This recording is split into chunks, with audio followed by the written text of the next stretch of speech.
हरे कृष्णा। प्रेम से बोलिए जीवित वाहन भगवान की जय, जीवतिया माई की जय। ओम नमः शिवाय।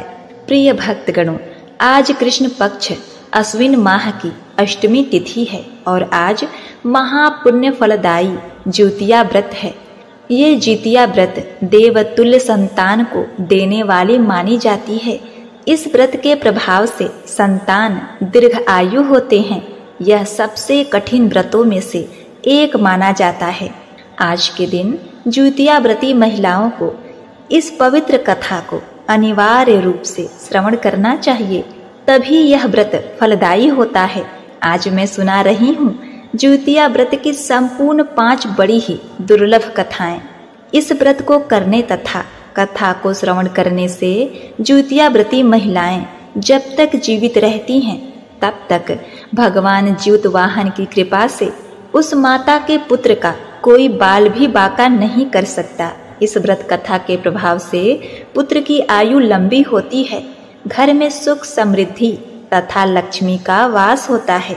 तो आप सभी भक्तगण इस पवित्र व्रत कथा को बड़ी श्रद्धा तथा प्रसन्न चित्त मन से सुनिएगा। 2 बहनें थीं, एक का नाम सुखिया और दूसरी का नाम दुखिया था। दोनों का भाग्य उनके नाम जैसा ही था। दुखिया गरीब और बहुत दुखी रहती थी, सुखिया अमीर थी और हमेशा सुखी रहती थी। दोनों एक ही गांव में रहते थे। दुखिया सुखिया के घर में काम करती थी, साफ सफाई करती थी, खाना बनाती थी और जो खाना बच जाता था वह खाना सुखिया दुखिया को दे देती थी। इसी तरह दुखिया का घर चलता था। समय बीतता गया। दोनों के बच्चे थे। सुखिया को 2 पुत्र थे और दुखिया को भी 2 पुत्र थे। जब ज्योतिया का व्रत आया तो दोनों बहन ज्योतिया का व्रत रखती हैं।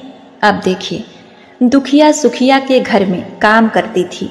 व्रत के दिन दुखिया ने सुखिया के घर जो चावल फटका था, चावल को साफ किया था, उसमें से जो खुद्दी निकला वह अपने लिए रख ली और साफ चावल सुखिया को दे दी। फिर साग को चुनती है, पत्तियों को डंठल से अलग करती है। बढ़िया साग सुखिया के लिए रख दी और जो डंठल था वह अपने लिए रखी। अब दुखिया ने सुखिया के घर सारा खाना बना दिया और अपने घर चावल की खुद्दी और साग की डंठल लेकर गई बनाने के लिए। खुद्दी का चावल और साग की डंठल बनाकर वह खाना अपने बच्चों को खिलाई और खुद भी खाई। उसके बाद दुखिया सोने चली गई। आधी रात में एक बूढ़ी औरत उसके घर पर आकर दरवाजा खटखटाती है तो दुखिया पूछती है, कौन है? तब बुढ़िया बोलती है, बेटा हम हैं। दुखिया ने उठकर फाटक खोला और पूछती है, अम्मा आपको क्या चाहिए? इतनी रात में आप यहाँ किस लिए आई हैं? बूढ़ी बोलती है, बेटा मुझे बहुत भूख लगी है, कुछ खाने को दे दो। दुखिया उसे घर के अंदर ले आती है और कहती है, हम लोग बहुत गरीब हैं, आज मैंने खुद्दी का चावल और साग की डंठल बनाया है, क्या आप खाएंगी? तो बुढ़िया माई कहती है, हाँ क्यों नहीं खाएंगे, हमें बहुत भूख लगी है, हम वही खा लेंगे। दुखिया अंदर जाकर खुद्दी का चावल और साग की डंठल लाती है, बूढ़ी को खाने के लिए दे देती है। बूढ़ी माई खाना खाने के बाद कहती हैं, मुझे अच्छे से कुछ दिखाई नहीं देता, इतनी रात के अंधेरे में मैं अपने घर कैसे जाऊंगी? तो दुखिया कहती है, कोई बात नहीं, आप यहीं पर सो जाइए, सुबह अपने घर चले जाइएगा। तो बूढ़ी दुखिया के घर में सो जाती है। फिर थोड़ी देर बाद उठकर बूढ़ी बोलती है, बेटा मुझे दीर्घ शंका पैखाना लगा है, कहाँ करूँ?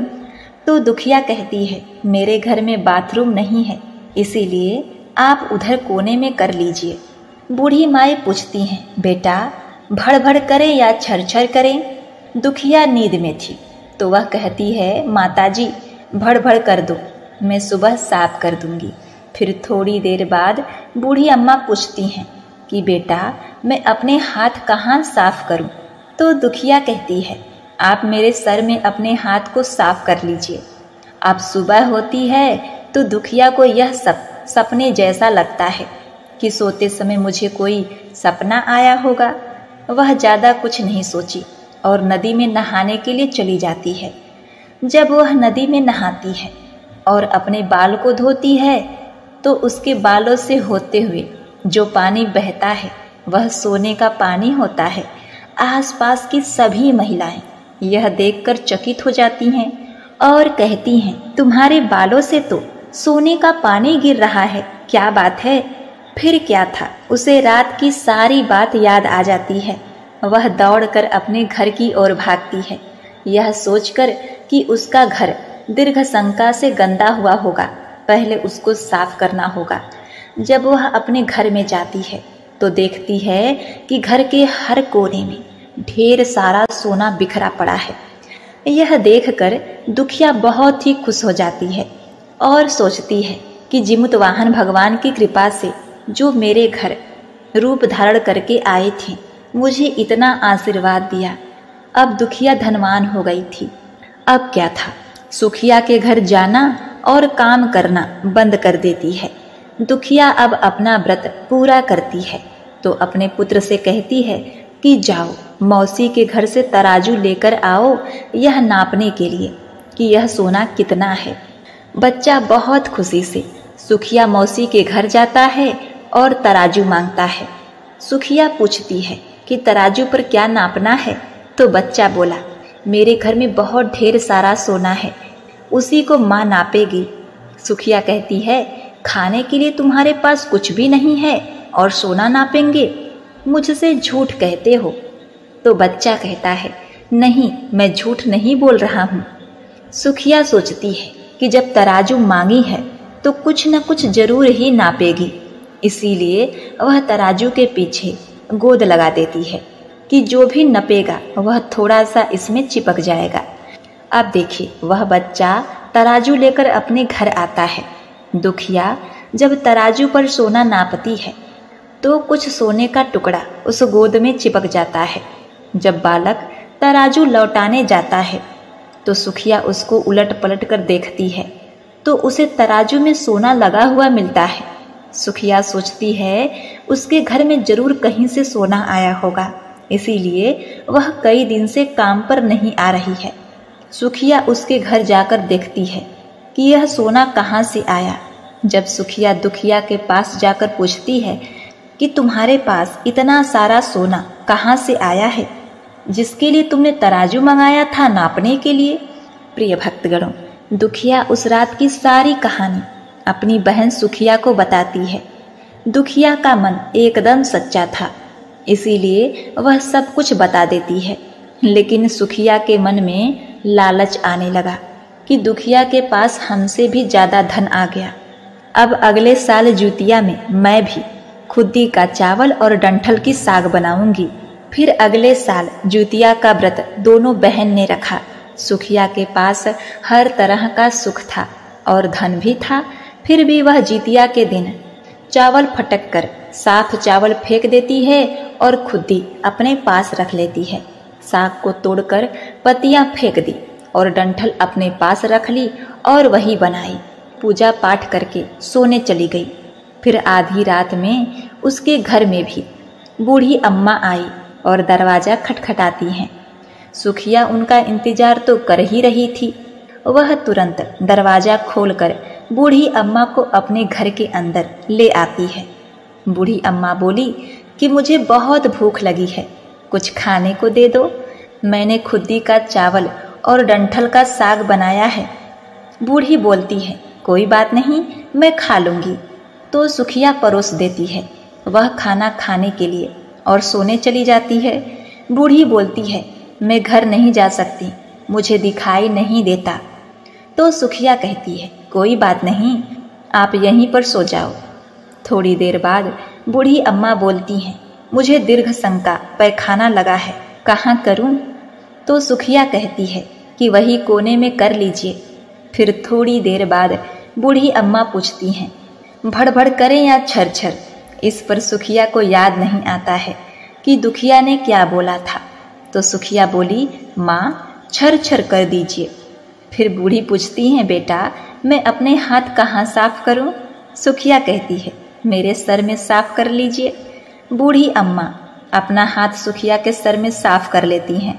जब सुखिया सुबह उठती है तो उसका पूरा घर गंदगी से भरा पड़ा था और उसके बाल में भी बहुत गंदगी लगी होती है। यह देखकर सुखिया बहुत दुखी हो जाती है और उसे बहुत गुस्सा आता है। वह अपनी बहन दुखिया को बुलाती है और उसको गुस्सा करती है कि तुमने हमसे झूठ कहा और मेरा पूरा घर गंदा करवा दिया। तो दुखिया पूछती है कि तुमने क्या कहा था, भड़भड़ या छरछर? तो सुखिया कहती है, मैं तो छरछर बोली। तो दुखिया कहती है, यही पर तो तुमने गलती कर दी और तुम्हारे पास तो सब कुछ था, किसी चीज की कमी नहीं थी, फिर भी तुमने लालच किया। मेरे पास तो कुछ भी नहीं था, तुम्हारे पास तो सब कुछ था। तुम्हारे घर जीवतवाहन भगवान भेष बदल कर आए, लेकिन फिर भी तुमने उन्हें अच्छा खाना नहीं परोसा। मेरे पास तो कुछ भी नहीं था, इसीलिए मैं उन्हें खुद्दी का चावल और साग का डंठल परोसा था। तुमने अपने घर आए भगवान का अपमान किया। सब कुछ रहते हुए भी तुमने साग और भात खिलाया।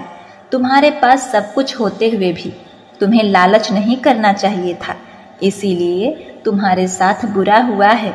अब क्या था, सुखिया को अपनी गलती का पछतावा हुआ और वह दुखी मन से अपने घर चली गई। जैसा उसने किया वैसा उसने फल पाया। प्रेम से बोलिए, जय हो जुतिया माँ।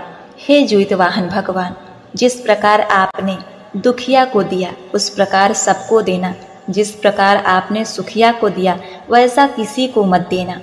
कहानी कहने वाले, सुनने वाले तथा हुंकार भरने वाले को पुत्र, धन तथा सुख शांति प्रदान करना।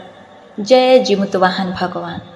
प्रिय भक्तगणों, इस कथा को बड़ी श्रद्धा और प्रसन्न चित्त मन से सुनिएगा।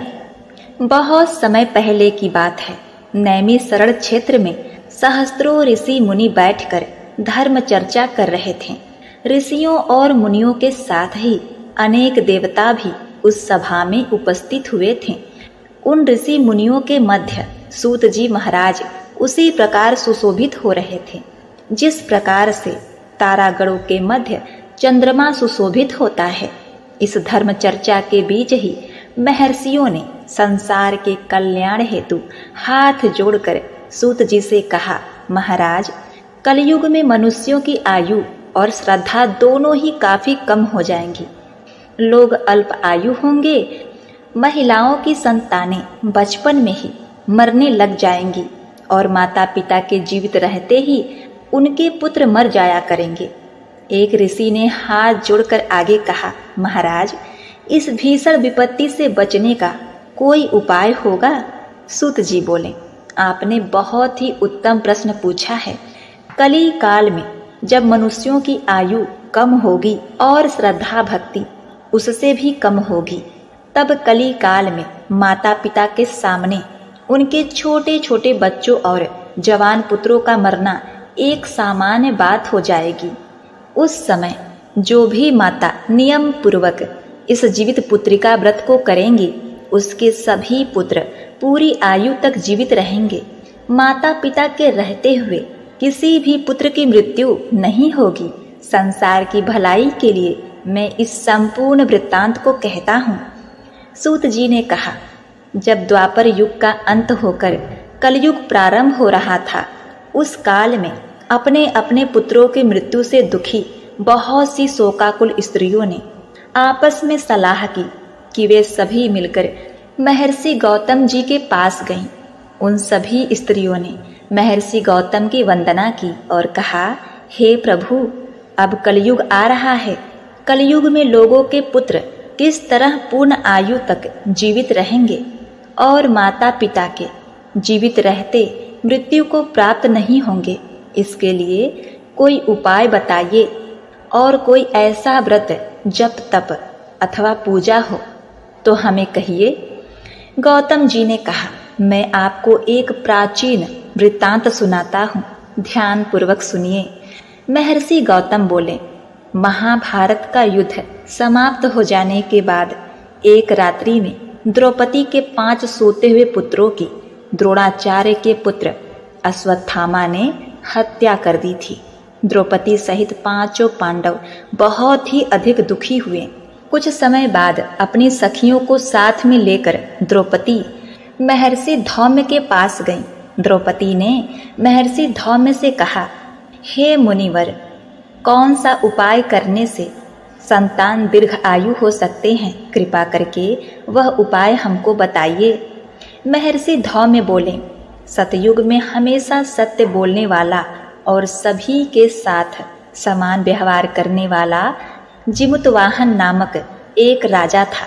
हमेशा सत्य आचरण करने वाला राजा जिमुतवाहन बड़ी ही साहसी और रहम दिल था। एक बार राजा जिमुतवाहन अपनी रानी सहित अपने ससुराल गया। वहीं एक रात ससुराल में सो रहा था कि उसे एक स्त्री के बिलख बिलख कर रोने की आवाज सुनाई दी। वह अपने पुत्र के लिए विलाप कर रही थी।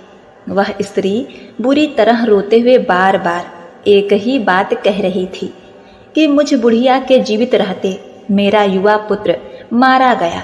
हाय, मैं क्या करूं? उस बुढ़िया का विलाप सुनकर राजा जिमुतवाहन को बहुत दुख हुआ। राजा ने बुढ़िया के पास जाकर उन्हें ढाढ़स बंधाया और रोने का कारण पूछा। बुढ़िया ने रोते हुए कहा, गांव में प्रतिदिन एक गरुड़ आता है और एक युवक को खा जाता है। आज मेरे पुत्र की बारी है। अब मेरा पुत्र उस स्थान पर जाएगा जहां गरुड़ आता है, जो मेरे पुत्र को खा जाएगा। मेरे जीते जी मेरा बेटा मर जाएगा। यह कहकर बुढ़िया जोर जोर से रोने लगी। अब देखिए, राजा जिमुतवाहन ने कहा, माता तुम रोवो मत, आज मैं तुम्हारे पुत्र के स्थान पर वहां चला जाता हूँ। इस प्रकार गरुड़ मुझे खा जाएगा और तुम्हारा पुत्र बच जाएगा। इतना कहकर राजा उस स्थान पर जाकर लेट गया जहां गरुड़ प्रत्येक रात्रि को आता था। तब समय पर पक्षी राज गरुड़ आए और चोंच से नोच नोच कर उनका मांस खाने लगे। जब गरुड़ ने उनका संपूर्ण बायां अंग खा लिया, तब जिमुतवाहन ने करवट बदलकर अपना दाहिना अंग गरुड़ के सम्मुख रख दिया। ये देखकर पक्षीराज गरुड़ बड़े आश्चर्य हुए। गरुड़ के मांस खाते समय जिमुतवाहन न तो रोया न ही चिल्लाया था और न ही उसने बचने की कोई चेष्टा की थी। आधा शरीर खाया जाने के बाद राजा अभी तक जिंदा था। गरुड़ जी को बड़ा आश्चर्य हुआ। गरुड़ जी सोचने लगे कि यह आदमी कोई साधारण मनुष्य नहीं, या तो देवता है या फिर कोई महान ऋषि होना चाहिए। गरुड़ जी ने राजा से पूछा, तुम मनुष्य तो नहीं जान पड़ते, क्या कोई देवता हो? तुम कौन हो? अपना नाम, कुल और निवास स्थान बतलाओ। पीड़ा से व्याकुल राजा जिमुतवाहन ने कहा, पक्षीराज, आपके ये प्रश्न व्यर्थ हैं। आप अपनी इच्छा अनुसार मेरा मांस खाइए और अपनी भूख मिटाइए। यह सुनकर गरुड़ जी को और भी अधिक आश्चर्य हुआ। गरुड़ जी ने अपने चमत्कार से राजा के शरीर को पूरा कर दिया। अब जिमुतवाहन पहले से भी अधिक स्वस्थ और सुंदर युवक बन गए थे। अब गरुड़ जी ने आदर पूर्वक राजा से उनका परिचय एक बार फिर पूछा। राजा जिमुतवाहन बोले, हे गरुड़ देव, मेरा नाम जिमुतवाहन है। मेरे पिता का नाम शालिवाहन और माता का नाम महारानी सौम्या है। हम सूर्यवंशी क्षत्रिय हैं। गरुड़ ने यह सुनकर गरुड़ ने कहा, हे राजन, मैं तुम्हारी दयालुता और त्याग की भावना देखकर बहुत प्रसन्न हूँ। तुम मुझसे कोई भी मनचाहा वरदान मांग लो।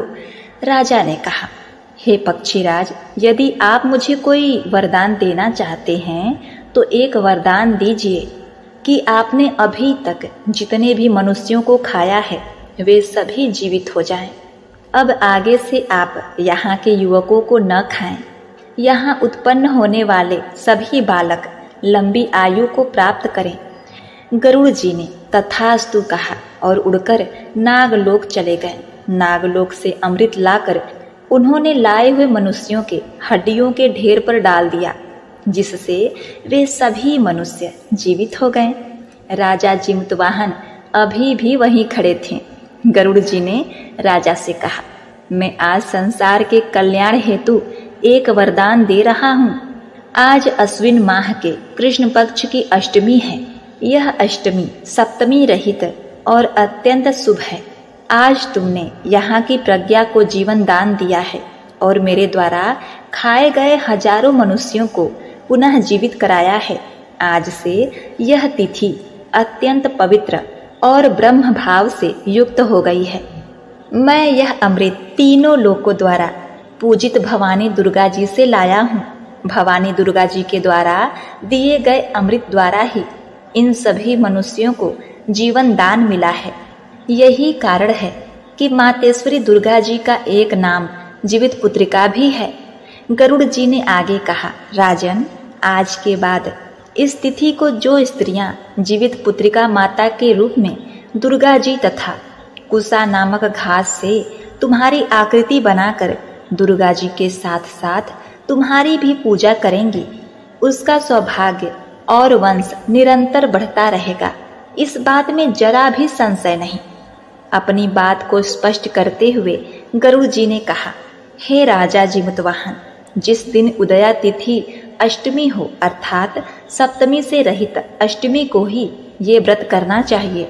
सप्तमी युक्त अष्टमी को यह व्रत करने से इसका कोई फल नहीं मिलेगा। अतः शुद्ध अष्टमी को यह व्रत करके अगले दिन नवमी तिथि में ही इसका पारण करना चाहिए। यदि इन बातों का ध्यान न रखा जाए तो व्रत का प्रभाव नष्ट हो जाएगा। अब देखिए, जीमूतवाहन को यह वरदान देकर गरुड़ जी भगवान विष्णु के पास बैकुंठ चले गए। राजा जीमूतवाहन पहले तो अपने ससुराल आए और वहां से विदा लेकर अपनी पत्नी सहित अपने नगर में गए। महर्षि धौम्य ने द्रौपदी को यह संपूर्ण वृत्तांत सुनाने के पश्चात कहा, हे देवी, मैंने एक अतिशय दुर्लभ वृत्तांत तुमको सुनाया है। तुम मेरे द्वारा वर्णित विधि विधान से पूरी भक्ति भावना के साथ यह व्रत करो। इस व्रत में तुम दुर्गा जी तथा कुसा घास से बनाई गई राजा जीमूतवाहन की पूजा करो और नवमी को ही तुम्हारी सभी मनोकामनाएं अवश्य पूर्ण होगी। एक बार प्रेम से बोलिए, जीमूतवाहन भगवान की जय। जय माता ज्योतिया। ओम नमः शिवाय। प्रिय भक्तगणों, आइए सुनते हैं अब दूसरी कथा। नर्मदा नदी के पास एक कंचनवटी नाम का नगर था। वहां के राजा का नाम मलाई केतु था। उसी नर्मदा नदी के पश्चिम और बालुटा नाम की मरुभूमि थी, जिसमें एक विशाल पेड़ पर चील रहती थी और उसी पेड़ के नीचे एक सियारिन भी रहती थी। चील और सियारिन दोनों ही पक्की सहेलियां थीं। कुछ महिलाओं को जीतिया व्रत करते देख चील और सियारिन ने यह व्रत करने का संकल्प लिया और दोनों ही भगवान श्री जीमूतवाहन की पूजा और व्रत करने का प्रण ले लिया। जिस दिन दोनों को व्रत रखना था, ठीक उसी दिन शहर के एक बड़े व्यापारी की मृत्यु हो गई और उसका दाह संस्कार वहीं पर मरुभूमि पर हुआ। मुर्दा देखकर सियारिन को भूख लगने लगी और वह खुद को रोक नहीं पाई, जिसके कारण उसका व्रत टूट गया। परंतु चील ने खुद पर संयम रखा और पूरी श्रद्धा और नियम से अपना व्रत पूरा किया। अब देखिए, उस सियारिन ने तो मुर्दा खाया था, इसलिए उसका व्रत खंडित हो गया। वह सियारिन मुर्दा घाट पर से एक हड्डी उठाकर ले आती है और वह अपने मांद में छिपाकर धीरे धीरे रात को खाने लगती है। तब चील ने सियारिन से कहा, हे सियारिन बहन, तुम क्या खा रही हो? कट कट की आवाज आ रही है। तब सियारिन ने कहा, हे चील बहन, मैं क्या बताऊं, मैं दिन भर से भूखी हूँ और रात को भी भूखा रहना पड़ता है। मैं करवट बदल रही हूँ तो मेरी हड्डियां कट कट बोल रही हैं। मैं कुछ खा थोड़े ही रही हूँ। यह सुनकर चील ने कहा, हो सकता है बहन, तुम्हारी हड्डियां ही बोल रही होंगी। अब देखिए, उस चील ने सोचा कि उसकी बहन सियारिन सत्य बोल रही है। इस प्रकार से सुबह होती है। चील ने अपना पारण पूरा किया।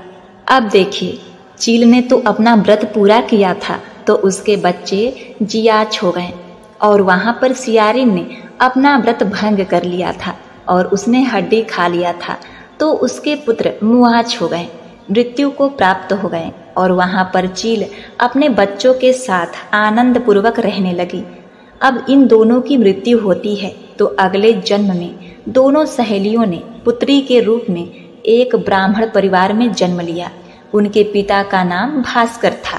चील बड़ी बहन और सियारिन छोटी बहन बनी। बड़ी बहन का नाम शीलावती रखा गया और उसका विवाह बुद्धिसेन के साथ हो गया। छोटी बहन का नाम कपूरावती रखा गया और उसका विवाह उस शहर के राजा मलाय केतु से हुई और छोटी बहन कंचनवटी नगर की रानी बन गई। अब भगवान जिमुतवाहन के आशीर्वाद से बड़ी बहन शीलावती को 7 पुत्र प्राप्त हुए, लेकिन कपूरावती के पुत्र जन्म लेते ही खत्म हो जाते थे। कुछ साल बाद शीलावती के 7 पुत्र बड़े हो गए और राजा के दरबार में काम करने लगे। उन्हें देखकर कपूरावती के मन में ईर्ष्या और जलन की भावना उत्पन्न हो गई। इस ईर्ष्या की भावना में कपूरावती ने राजा से कहकर शीलावती के 7 बेटों के सर कटवा दिए। फिर उन 7 सरों को साथ में बर्तन में ढक कर रख दिया।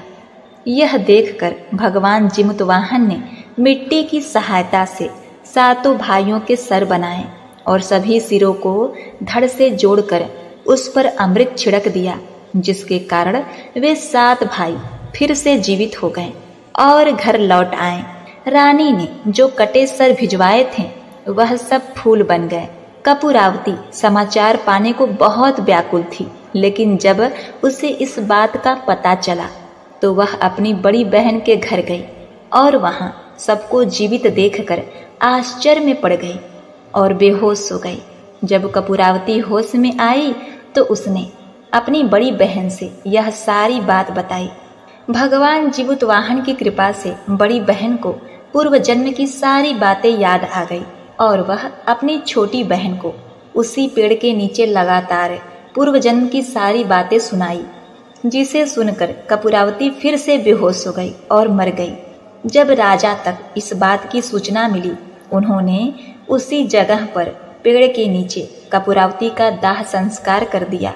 अब देखिए, बड़ी बहन इस जन्म में भी अपने पुत्रों के साथ सुखी पूर्वक रहने लगी और अपना जीवन व्यतीत करते हुए वृद्धा अवस्था में भगवान को प्रिय हो जाती है और मृत्यु को प्राप्त होती है। अगले जन्म में फिर से छोटी बहन जो सियारिन थी उसने जन्म लिया और उसे वह सारी बातें याद थी। इस जन्म में उसने भगवान जिमुतवाहन की पूजा की और ज्योतिया का व्रत किया। इसके फल से उसे पुत्र रत्न की प्राप्ति हुई। उसके सारे पाप मिट गए और वह पुत्रवती हो गई। इस जन्म में वह अपना जीवन आनंद पूर्वक बिताने लगी। प्रेम से बोलिए जय जिमुतवाहन भगवान, जय हो ज्योतिया माई। एक गांव में 2 बहनें थीं जिनका नाम चुलिया और सियरिया था। चुलिया बहुत ही मेहनती थी और गरीब भी थी। वह मजदूरी करके अपने बच्चों को पालती थी, लेकिन सियरिया गलत आचरण वाली थी जो हमेशा मौज और ऐश करती थी और चुलिया से जलती भी थी। हर वक्त सियरिया यह सोचती थी कि चुलिया इतना खुश कैसे रहती है। चुलिया की हंसी खुशी सियरिया से सहन नहीं हो पाती।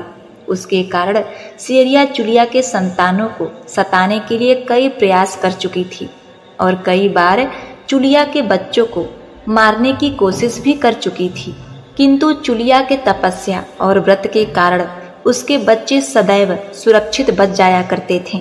एक दिन सियरिया चुलिया के सभी बच्चों को लेकर लकड़ी काटने के लिए गई। वहां जंगल में लकड़ी काटते काटते बच्चे थक गए और थोड़ी देर के लिए सो गए। बच्चों को सोते देखकर सियरिया ने सभी बच्चों का सिर काट दिया और टोकरी में रखकर वापस घर आ गई। चुलिया को वह टोकरी भेंट में दे दी और कहा, दीदी मैं जंगल से आपके लिए नारियल लाई हूँ, बच्चों को खिला देना। चुलिया ने उस टोकरी को उठाकर देखा नहीं और किनारे में रख दिया और अपने बच्चों की प्रतीक्षा करने लग गई। जब शाम से रात हो गई और बच्चे वापस नहीं आए तो वह बहुत ही परेशान हो गई। बड़े ही करुण स्वर में जोर जोर से रोने लगी। करुणा भरी स्वर को सुनकर पार्वती जी से रहा नहीं गया और उन्होंने महादेव से कहा, हे प्रभु, कोई दुखियारी बहुत रो रही है, उसके रोने में बहुत ही वेदना छुपा हुआ है, मुझे बर्दाश्त नहीं हो पा रहा। हमें चलकर देखना चाहिए कि कौन रो रहा है और क्यों रो रहा है। इस बात पर महादेव जी ने कहा, हे देवी, यह मृत्यु लोक है और यहाँ पर यह साधारण सी बात है। लेकिन पार्वती जी के हठ के कारण महादेव उनके सामने झुक गए और चुलिया के पास जाकर उसके रोने के कारण पूछे। महादेव जी के पूछने पर चुलिया ने अपने रोने का कारण विस्तार से बताया। शंकर जी ने जब ध्यान लगाया तो उन्होंने चुलिया के बच्चों को जंगल में मृत पाया, जिसके बाद शंकर जी ने पार्वती जी को अनुरोध किया और बच्चों को पुनः जीवित कर दिया। बच्चे नींद से उठकर मौसी को ढूंढ रहे थे, किंतु मौसी वहां नहीं आई थी। बच्चे डर कर घर आ गए और मौसी के सारे कार्य माँ के सामने बता दिए। यह सब सुनकर चुलिया सियरिया के पास जाकर लड़ने लगी कि तुम मेरे बच्चों को जंगल में क्यों अकेला छोड़कर आई। दोनों बहनों में लड़ाई शुरू हो गई और यह लड़ाई 7 दिन 7 रात तक चलती रही, किंतु इस लड़ाई का कोई हल नहीं निकला। इसके बाद दोनों ने उस जंगल में एक तपस्वी को घटना सुनाई। घटना को सुनने के बाद तपस्वी ने दोनों को आदेश दिया कि तुम दोनों जाकर पास में खेल रहे बच्चों को बाल से घसीटते हुए मेरे पास लाओ, उसके बाद मैं निर्णय करूंगा। अब देखिए, चुलिया तो बच्चों की माँ थी, उससे बच्चों की पीड़ा देखी ना जा सकी। उसने महात्मा के वचनों का पालन नहीं किया, लेकिन सियरिया दौड़ती हुई गई और खेलते हुए बच्चों को बाल से पकड़कर खींचकर ले आई। जिसके बाद तपस्वी ने सियरिया को यह श्राप दिया कि हर जन्म में इसी प्रकार तू सदैव जलती रहेगी और दुखी होती रहेगी। जो महिला किसी बच्चे की पीड़ा और माँ की ममता नहीं जानती, वह जीवन भर धरती पर दुख भोगने के अलावा और कुछ नहीं पाती। ऐसा कहकर ऋषि ने चुलिया को आशीर्वाद दिया और कहा, चुलिया, तू सदैव पुत्रवती रहेगी, तेरे पुत्र तेरे आंचल में लगे रहेंगे, तू जब तक जीवित रहेगी तेरे पुत्र तेरे समक्ष दिखाई देते रहेंगे, तू अपना जीवन सुखपूर्वक व्यतीत करेगी। ऐसा कहकर ऋषि जी अपने ध्यान में लग गए और चुलिया अपने बच्चों को लेकर खुशी खुशी अपने घर चली आई। प्रेम से बोलिए, जय शिव शंकर, जय जिमुतवाहन भगवान, जय ज्योतिया माई, ओम नमः शिवाय। प्रिय भक्तगणों, अब आइए सुनते हैं 5वीं कथा, जिसे सुने बिना यह कथा अधूरी मानी जाती है। महाभारत के युद्ध में जब अश्वत्थामा अपने पिता की मृत्यु से बहुत दुखी थे और अपने पिता की मृत्यु का बदला लेना चाहते थे, जिसके कारण वह पांडवों के शिविर में घुस गए। शिविर में उस समय 5 लोग सो रहे थे, जिसके कारण अश्वत्थामा ने उनको पांडव समझकर खत्म कर दिया, उनकी हत्या कर दिया। यह माना गया कि सभी पुत्र द्रौपदी के पुत्र थे। जिसके बाद अर्जुन ने अश्वत्थामा को बंदी बना लिया और उसकी दिव्य मणि छीन ली, जिसके कारण अश्वत्थामा ने क्रोध में आकर अभिमन्यु की पत्नी के गर्भ में पल रहे शिशु को भी ब्रह्मास्त्र के जरिए मार डाला। जिसके बाद भगवान श्री कृष्ण ने अपने सारे पुण्य का फल उत्तरा की अजन्मी संतान को दे दिया और गर्भ में पल रहे शिशु को पुनः जीवित किया। श्री कृष्ण भगवान की कृपा से इस पुत्र का नाम जीवित पुत्र का नाम दिया गया। तब से लेकर आज तक संतान की लंबी उम्र के लिए और उनकी मंगल कामना के लिए हर साल माताएं ज्योतिया या जीवित पुत्रिका का व्रत रखती हैं और परंपरा के साथ उन्हें पूरा भी करती हैं। प्रेम से बोलिए, जिमुतवाहन भगवान की जय, जय ज्योतिया मां, ओम नमः शिवाय। प्रिय भक्तगणों, उम्मीद करती हूँ यह कथा आपको बेहद ही पसंद आई होगी। अगर आपको यह कथा पसंद आई है तो आप हमारे चैनल को सब्सक्राइब, लाइक और शेयर करिए। कमेंट में जय माता ज्योतिया अवश्य लिखिएगा। आपका जीवन मंगलमय हो और आपके पुत्र सदैव आपके आंचल में बने रहें। इसी कामना के साथ आपसे विदा लेते हैं। मिलते हैं नेक्स्ट वीडियो में। तब तक के लिए नमस्कार।